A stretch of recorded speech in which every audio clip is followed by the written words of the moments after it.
오늘 마태복음 6장 19절로 21절까지 말씀, 우리 세 구절 말씀을 함께 합독하겠습니다. 함께 읽겠습니다. 시작. 너희는 자기를 위하여 보물을 땅에다가 쌓아두지 말아라. 땅에서는 좀이 먹고 녹이 슬어서 망가지며 도둑들이 뚫고 들어와서 훔쳐간다. 그러므로 너희를 위하여 보물을 하늘에 쌓아두어라. 거기에는 좀이 먹고 녹이 슬어서 망가지는 일이 없고 도둑들이 뚫고 들어와서 훔쳐가지도 못한다. 너의 보물이 있는 곳에 너의 마음도 있을 것이다. 아멘. 여러분, 우리가 살아가는 현실에서 하나님과 동급으로 여겨지는 존재가 있습니다. 그게 뭐냐면 재물, 돈입니다. 돈은 정말 강력합니다. 돈은 우리의 감정을 바꿀 수가 있어요. 여러분, 월급날 기쁘죠? 감정이 변화돼요. 갑자기 돈을 많이 벌게 되면 여러분 마음이 어떻습니까? 마음이 평안해지고 담대해지고, 그렇죠? 여러분, 예배 드릴 때 기도하고 은혜 받으면 어떻게 됩니까? 마음이 기뻐지죠? 담대해지고. 너무나 비슷하지 않습니까? 누가 여러분에게 10억을 준다면 어떡하겠습니까? 설레고 기대가 되죠. 하나님께서 은혜 주신다고 하면 설레고 기대되지 않습니까? 아니에요? 제가 이 말씀을 드리는 이유는 뭐냐면 예수님이 말씀하신 말씀이기 때문에 그래요. 돈은 얼마나 강력하냐면 하나님과 돈을 동시에 섬길 수가 없다. 돈을 섬길 때 받는 영향력이 하나님을 섬길 때 받는 영향력과 아주 비슷하다는 거예요. 감정도 바꿀 수 있고 생각도 바꿀 수 있고 행동도 바꿀 수 있어요. 그리고 돈을 믿고 의지하는 것처럼 하나님을 믿고 의지하면 우리가 비슷한 경험을 할 수 있기 때문에 그렇습니다. 얼마 전에 정말 희대의 사기극으로 언론에 도배가 된 전총조 사기 사건. 사람들이 어떻게 저런 여자인데 남자인 것처럼 저렇게 다니는 사람에게 속을 수 있을까 생각하는데, 여러분, 그 사람들이 왜 속았을까요? 돈 때문이에요. 그가 가지고 다니는 차, 입는 옷, 사는 집, 그리고 심지어 통장 잔고를 보여줬는데 몇 조의 돈이 현금으로 있었다고 합니다. 그것에 속아 넘어가는 거죠. 돈을 보니까, 재물을 보니까 믿음이 생기는 거예요. 그리고 기대가 생기는 거고, 나도 저 사람처럼 부자가 될 수 있다는 마음이 생기는 거죠. 강력합니다. 하나님과 동급이에요. 그래서 우리 주님이 뭐라고 말씀하셨냐면 돈을 미워하라고 말씀하셨어요. 돈을 미워하라. 마태복음 6장 24절 말씀을 보면 이렇게 기록되어 있어요. 같이 한번 읽어보겠습니다. 시작. 아무도 두 주인을 섬기지 못한다. 한쪽을 미워하고 다른 한쪽을 사랑하거나 한쪽을 중히 여기고 다른 쪽을 업신 여길 것이다. 너희는 하나님과 재물을 아울러 섬길 수 없다. 예수님은 분명히 말씀하셨어요. 하나님과 돈을 동시에 섬길 수 없다. 불가능하다. 자, 우리가 하나님을 주님으로 믿고 섬긴다고 했을 때 동시에 돈을 섬길 수 없다는 것을 반드시 기억해야 됩니다. 목사님, 저는 돈을 사랑해요. 섬기진 않아요.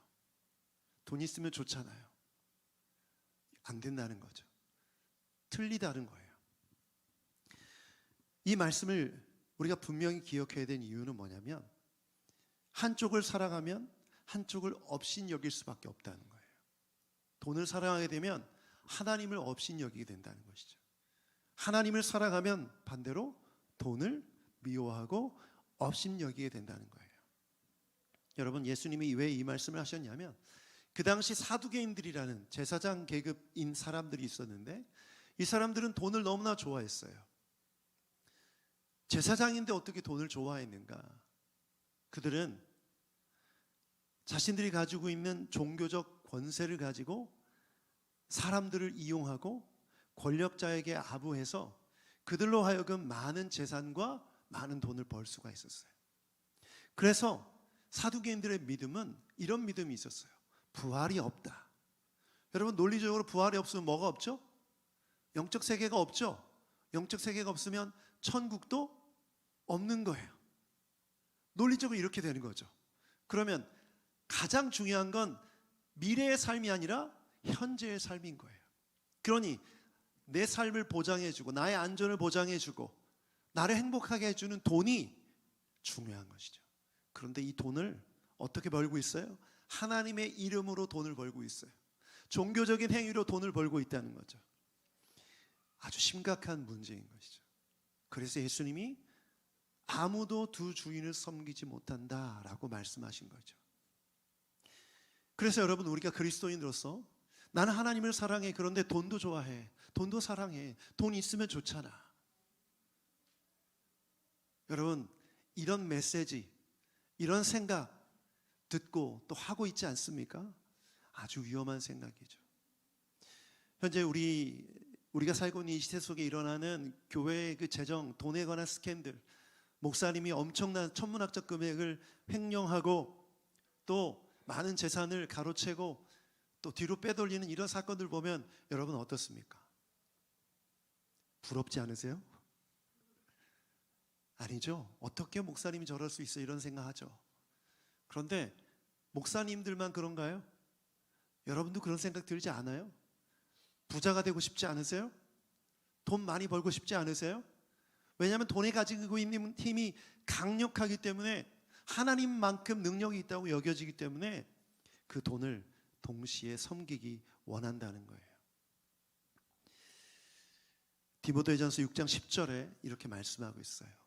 같이 한번 읽어보겠습니다. 시작. 돈을 사랑하는 것이 모든 악의 뿌리입니다. 돈을 쫓다가 믿음에서 떠나 헤매기도 하고 많은 고통을 겪기도 한 사람이 더러 있습니다. 여러분, 하나님은 선하시죠? 그런데 돈은 뭐라고 말하고 있어요? 악의 뿌리래요. 악이래요. 그러면 선과 악은 동존할 수 있습니까? 없습니까? 없죠. 불가능해요.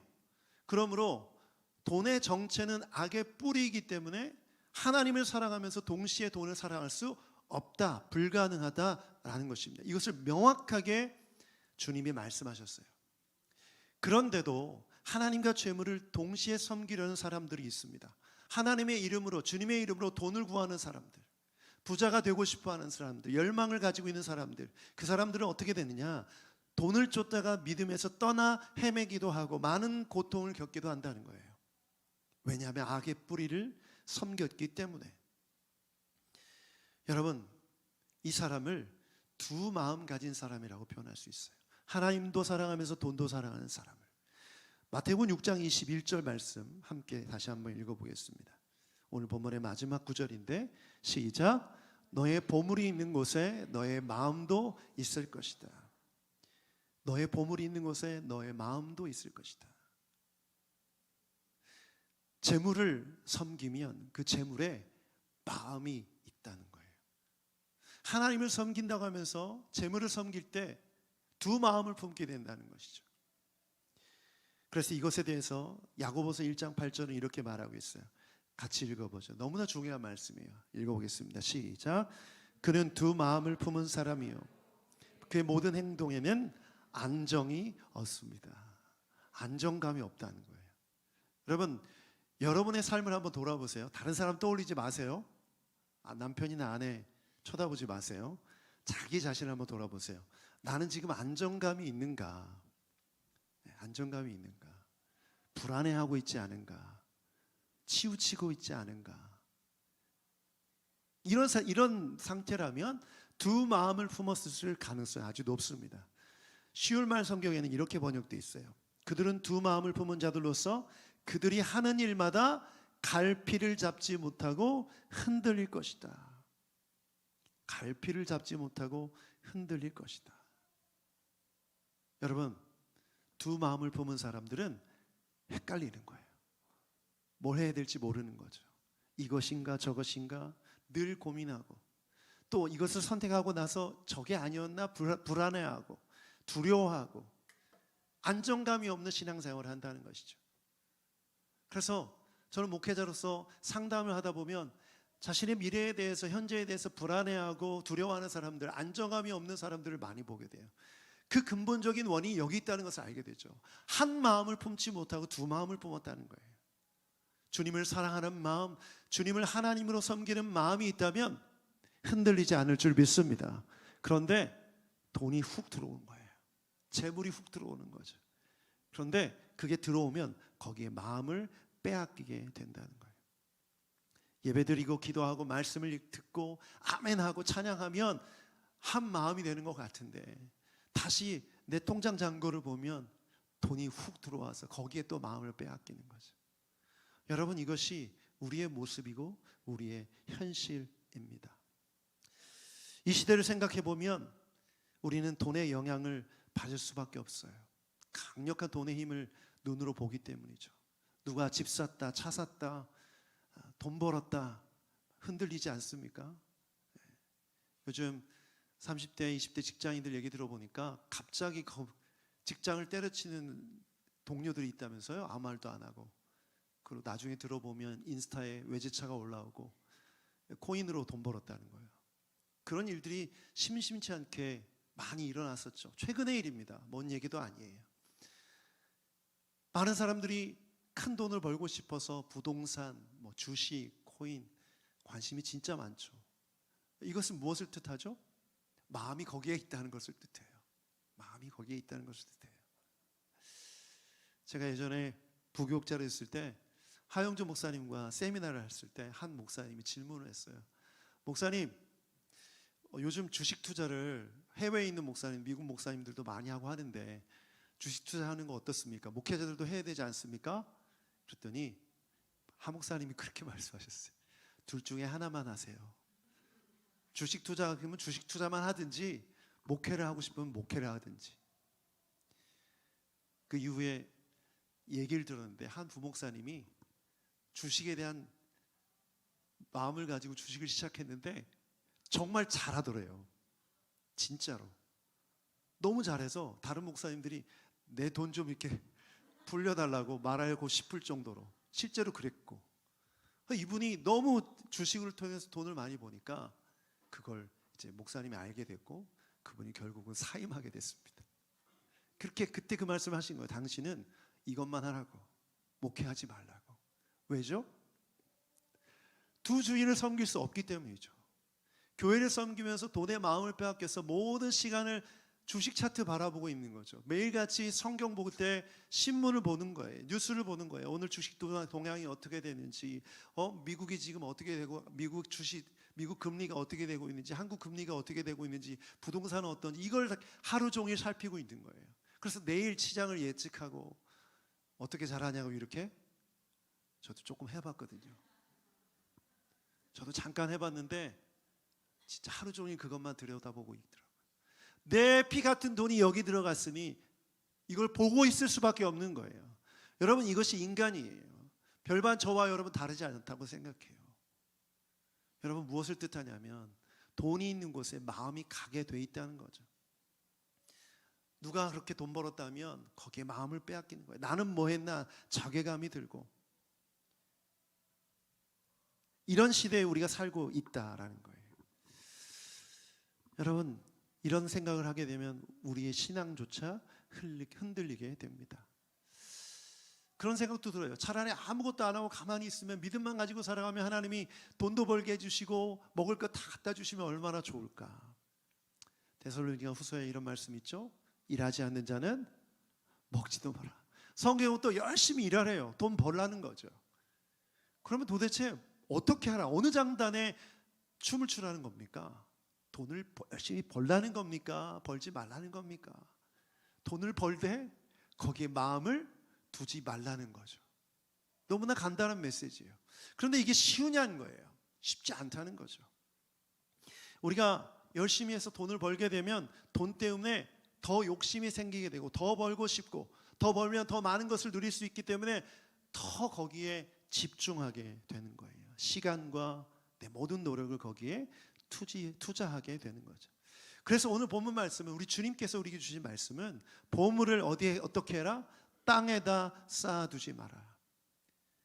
마태복음 6장 19절부터 21절 오늘 본문이에요. 한 번만 더 말씀을 읽어보도록 하죠.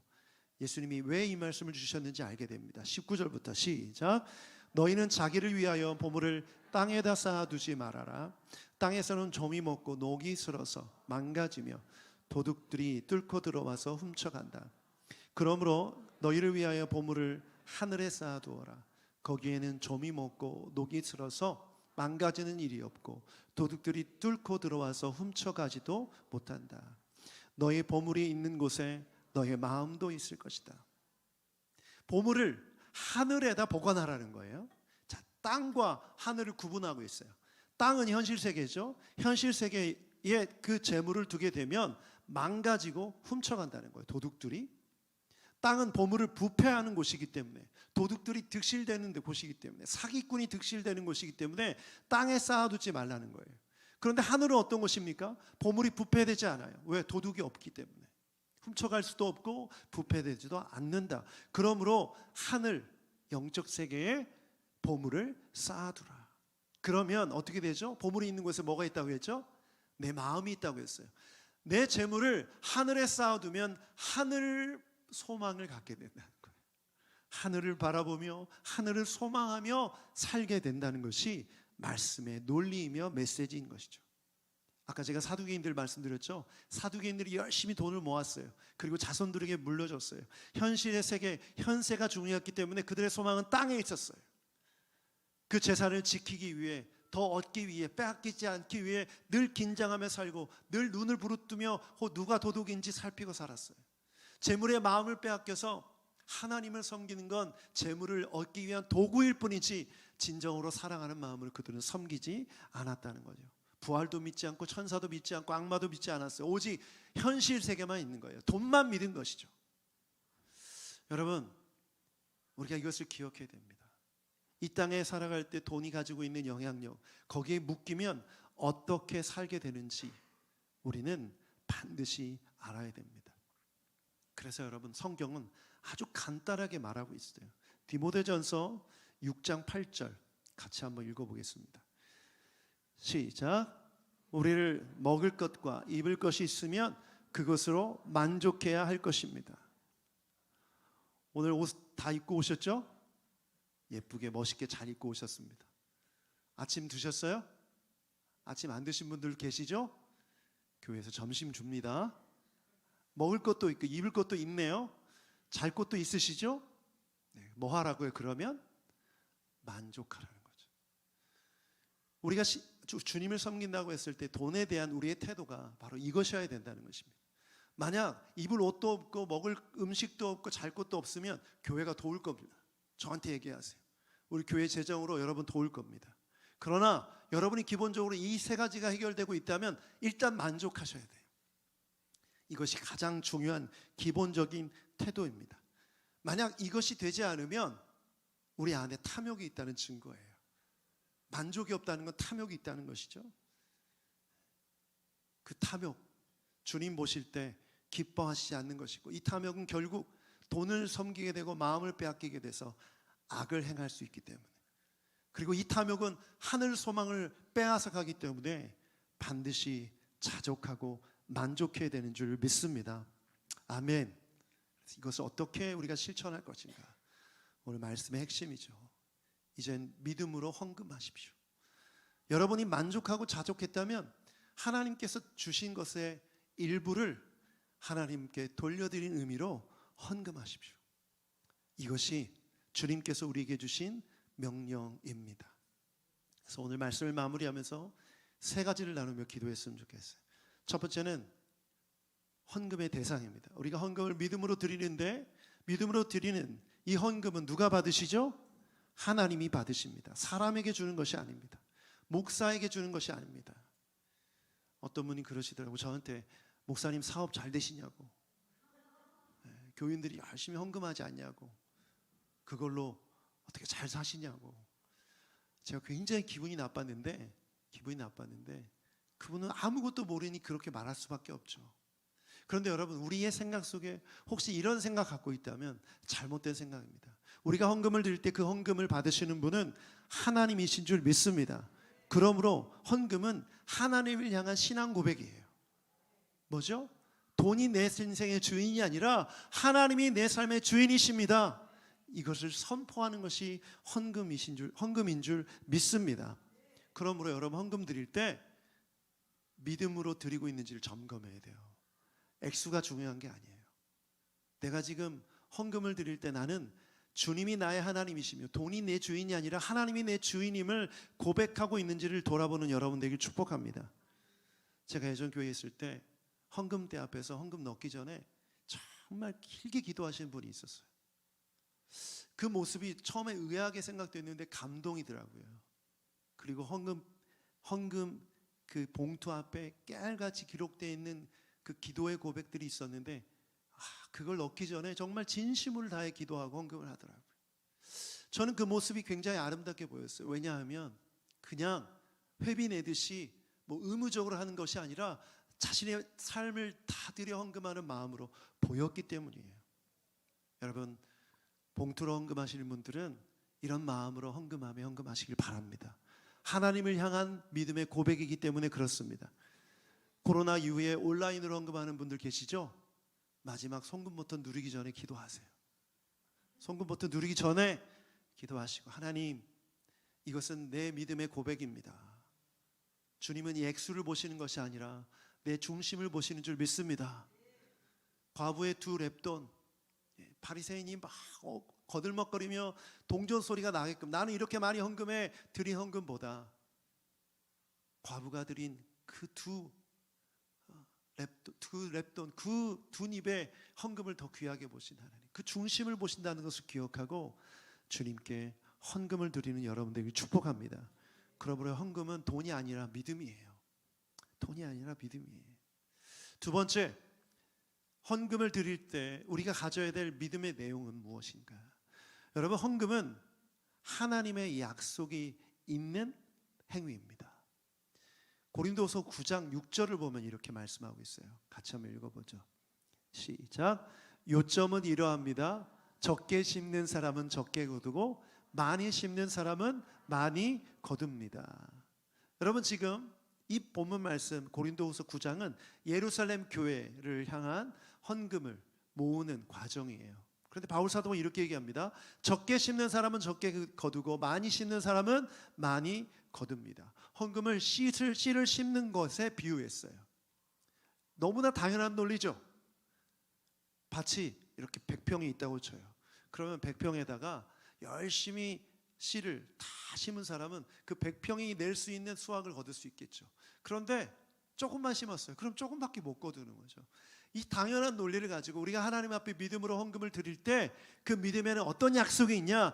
너희가 드린 만큼 거두게 될 것이라는 약속이 있는 줄 믿습니다. 우린 그걸 믿는 거예요. 아멘. 그러면 여러분이 드리면 드릴수록 주께서 거두게 하시는 은혜가 있을 줄 믿습니다. 8절을 보면 이렇게 말씀하고 있어요. 같이 한번 읽어보죠. 8절 시작. 하나님께서는 여러분에게 온갖 은혜가 넘치게 하실 수 있습니다. 그러므로 여러분은 모든 일에나 언제나 쓸 것을 넉넉하게 가지게 되어서 온갖 선한 일을 얼마든지 할 수가 있습니다. 많이 거둔다는 것이 바로 8절의 의미예요. 온갖 선한 일을 마음껏 할 수 있게끔 주실 줄 믿습니다. 먼저 드릴 때, 하나님 앞에 헌금할 때 선한 일에 더 많이 할 수 있도록 주신다.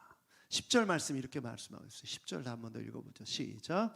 심는 사람에게 심을 씨와 먹을 양식을 공급하여 주시는 하나님께서 여러분에게도 그것을 다시 여러 갑절로 늘려주시고 여러분의 의의 열매를 증가시켜 주실 것입니다. 아멘. 씨를 심으면 또 심을 씨를 더 주신다는 거예요. 열매만 맺고 끝나는 것이 아니라 또 심을 수 있게 하신다는 것이죠.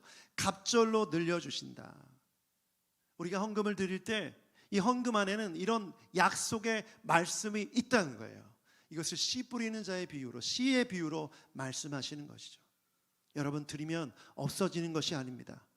오히려 씨를 심었을 때 열매를 맺고 또 씨를 심을 수 있는 것을 주시는 것처럼 우리가 하나님 앞에 헌금을 드릴 때 더 드릴 수 있는 헌금을 드릴 수 있도록 우리를 인도해 주실 줄 믿습니다. 아멘. 제가 주님 앞에 헌신하고 살아온 지가 목회자로, 사역자로 헌신한 지가 30년 가까이 됐는데, 제가 첫 사역을 시작할 때 한 달에 10,000원 헌금하기도 힘든 그런 가난한 청년이었어요. 뭐 뚜벅이는 물론이고 걸어 다니고 버스 타고 다니고 때로는 교통비가 없어서 웬만한 거리는 걸어 다녔던 그런 청년의 시기였어요. 그런데 주님 주신 은혜에 늘 감사하면서 헌금하는 건 제가 놓치지 않았던 것 같아요. 그래서 금액은 아주 작지만 하나님 앞에 때로는 1,000원, 2,000원, 큰 마음 먹고 10,000원 헌금을 늘 드렸던 기억이 있습니다. 제가 말씀을 준비하면서 지금 제가 드리는 헌금 액수를 보니까 와, 이 말씀대로 이루어졌어요. 저는 그때 10,000원을 심었는데 60배를 헌금할 수 있게 됐어요. 제가 얼마 하고 있는지 공개가 되어버렸네요. 저는 너무나 감사해요. 이게 너무나 감사해요. 저는 심었는데 지금의 저의 모습을 보니까 하나님이 더 심을 수 있게끔 갑절로 부어주신 은혜가 있다는 것이죠. 여러분도 그렇지 않습니까? 여러분 드렸던 헌금 액수를 한번 기억해 보세요. 지금 어떻습니까? 줄어들었다고요? 주님께서 늘려주실 거예요. 어떻게? 믿음으로 드릴 때. 여러분, 성경에 유일하게 하나님 앞에 드리는 그 헌금에 대해서 시험하라고 하신 말씀이 말라기의 11조에 관한 말씀이에요. 하나님은 이 약속을 주셨고 이 약속을 반드시 이루어 주시는 줄 믿습니다. 아멘. 저는 그래서 우리 새노릇교회 성도들이 돈을 많이 벌게 되길 축복합니다. 어떻게? 열심히 세상적인 방법으로 돈을 쫓고 돈을 버는 방법이 아닌 하나님께 믿음으로 드림으로 씨를 심음으로 하나님이 주신 열매를 얻게 되는 여러분들에게 축복합니다. 그렇다면 이제 마지막 세 번째, 헌금을 어떻게 실천할 것인가? 고린도후서 9장 7절에 보면 아주 중요한 실천 방법이 있습니다. 같이 한번 읽어보죠. 시작. 각자 마음에 정한 대로 해야 하고 아까워하면서 내거나 마지못해 하는 일은 없어야 합니다. 기쁜 마음으로 내는 사람을 사랑하십니다. 헌금의 가장 중요한 핵심은 자발성입니다. 각자 마음에 정한 대로 어느 누구도 강요할 수 없습니다. 혹시 이 설교가 강요처럼 느껴지시는 분 계십니까? 강요 아니에요. 오해하지 마세요. 헌금 안 하면 돈 못 법니다. 저주받아요. 이게 아니에요. 헌금을 액수가 중요한 게 아니라 자발적으로 하나님이 주신 마음 따라 할 때 그런 복이 임한다는 거예요. 그러므로 헌금은 꼭 해야 되는 거예요. 꼭 해야 되는 거예요. 왜냐하면 이것이 주님의 명령, 주님의 뜻이기 때문에. 그래서 헌금을 이렇게 시작하세요. 우리 자녀들에도 이렇게 가르치세요. 아깝지 않은 금액부터 시작하세요. 내가 10만 원을 헌금해야겠다 생각이 들었는데 갑자기 아까운 마음이 들잖아요. 그럼 10,000원 깎으세요. 9만 원으로. 아니 9만 원도 아까워. 8만 원으로. 다 깎고 보니까 5,000원이 남네. 그럼 그거부터 하세요. 이 정도는 괜찮죠? 성경의 원리대로 말한 거예요. 그런데 만약 내가 100만 원을 헌금하는데 아깝지 않다. 그럼 하세요. 괜찮아요. 무슨 말이냐면 내가 하나님 앞에 드리는데 액수가 중요하지 않기 때문에 내 마음속에 믿음의 고백을 드리기에 지금 내 삶의 경제 상황에 비춰봤을 때 아깝지 않은 금액부터 시작하는 거죠. 그런데 헌금을 드릴 때마다 믿음으로 살 때마다 주님이 부어주신 은혜가 크고 감사해서 여러분의 마음이 그 자발성이 점점 커지게 되면 금액도 다시 올라가는 거죠. 그러면 주님께서 그 믿음을 보시는 것이지 그 금액을 보시지 않기 때문에 하나님께서 허락하신 약속의 은혜대로 계속해서 여러분 가운데 그런 은혜를 공급해 주실 줄 믿습니다. 그러면 11조뿐만 아니라 10의 2조, 10의 3조도 할 수 있는 것이죠. 왜냐하면 아깝지 않기 때문에 그래요. 드리는 게 기쁘기 때문에 그렇죠. 저는 우리 새노릇교회가 이렇게 자발적으로 아깝지 않은 마음으로 주님께 헌금을 드리는 교회가 되길 축복합니다. 저는 제가 지금 돌아보니까 교회 개척한 지 7년 됐는데 헌금에 대한 설교를 되게 설교물을 찾아봤어요. 딱 2번 이게 한 번인가 했고요. 헌금이라는 주제를 가지고 질문과 대답 시리즈 보시면 왜 헌금을 해야 되는 그 설교를 했고 제가 간간히 광고 드릴 때 비전헌금 꼭 해달라는 부탁을 드렸지만 설교로 헌금 내용을 한 건 두 번째인 것 같아요. 설교문이 없는 거 보니까 두 번째로 설교하는 거죠. 저는 이 설교를 하면서 그런 마음이 들었어요. 여러분이 이것을 강요로 느껴질까 봐 개척 초기부터 헌금에 대한 얘기를 가급적인 하지 않고 또 될 수 있으면 성도들이 자발적으로 하기를 기다리고 기대했습니다. 그런데 헌금의 축복이 분명하고 하나님의 명령이면 목사로서 가르쳐야 된다는 생각이 들었어요. 그렇지 않고 알아서 하겠거니 내버려 두면 알아서 망하는 길이더라고요. 왜냐하면 주님의 명령인데 불순종했을 때는 악의 뿌리인 돈을 따라 살게 되고 돈을 쫓아 살게 되면 결국은 믿음에서 떠날 수밖에 없기 때문이죠. 그래서 여러분, 헌금을 실천하는 여러분 되길 축복합니다. 어떻게? 아깝지 않은 금액부터. 아깝지 않은 금액부터. 저는 목회자로서 좀 부끄러운 일은 많은 목사님들이 헌금을 강요하는 문화로 교회를 이끌어가고 계세요. 장로가 되려면 1,000만 원, 권사는 500만 원, 집사는 300만 원, 이렇게 헌금해야만 임직을 준다는 교회부터 건축헌금을 정해놓고 할당량을 채우듯이 그렇게 말하는 교회들. 정말 목회자 한 사람으로서 여러분 죄송합니다. 제가 한 잘못은 아니지만 우리 가운데 이런 모습이 있다는 것은 너무나 부끄러운 일이죠. 저는 여러분 앞에서 이 말씀을 나누면서 목회자로서 드릴 수 있는 말씀은 적어도 우리 새도록 교회는 이 돈의 문제로 인해서 시험 들지 않도록 하겠습니다.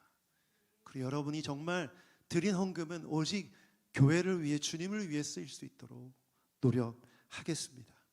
그리고 만약 여러분 보실 때 문제가 있다라는 생각이 드시면 말씀하세요.